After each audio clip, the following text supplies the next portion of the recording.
One day, I felt incredibly bored, so I decided to finally go through my twins' art journal, which they had given me permission to look at a long time ago. My heart hurt when I saw the first picture they drew.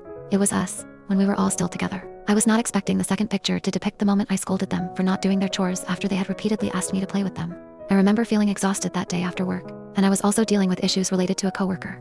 I may have been a bit too harsh on them. The third page brought a smile to my face. My husband and I taught our children how to pray when they were just toddlers. Since then, they have been praying about everything. I was taken aback when I read what they prayed about after I had scolded them.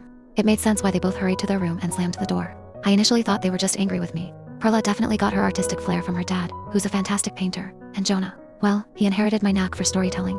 I still remember how he brought his whole class to tears with a moving tale he shared. Anyway, back to the main point. I couldn't help but smile when I saw their prayer, because I finally understood why God sent me an angel who encouraged me to have fun with my twins in their dream world. At first, I was a bit puzzled, wondering if I was just imagining things from being so tired, until the angel opened a magical portal to their dreams. How cool is that? I almost freaked out when I saw Jonah soaring through the air on a cat with huge bee wings. I had to take a deep breath and remind myself that it was just a dream, and that he'd be just fine even if he fell. While Perla was showing me around under the sea, Jonah was playfully chasing me on his bee cat for what felt like 3 minutes. I ran for dear life. I always hated running in dreams because it's always in slow motion, while my heart races faster than my feet ever could. It was fascinating to witness the stark contrast between Perla's dream and Jonah's inner dream. She was a mermaid hero who rescued the Sea Kingdom from pirates, with Jonah as the captain.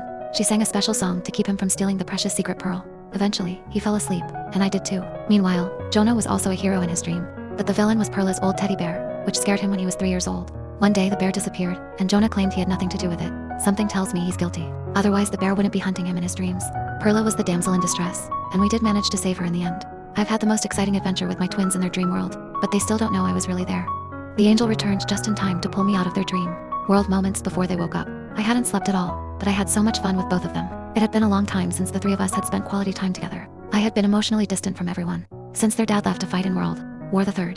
We missed him so much. That day, I rushed into their room and hugged them both tightly. They excitedly shared stories about their crazy dreams, and I pretended not to know anything, simply listening with a glad heart. I called off work that day and stayed home to play with my twins, who couldn't believe I had personally invited them to play their favorite outdoor games. They were jumping for joy, saying, "God is good." We played for hours, taking snack breaks in between. I was so exhausted afterwards that I crashed on our living room couch. I can't believe these kids, they even took pictures of me while I was asleep. I broke down crying after reading their entire art journal.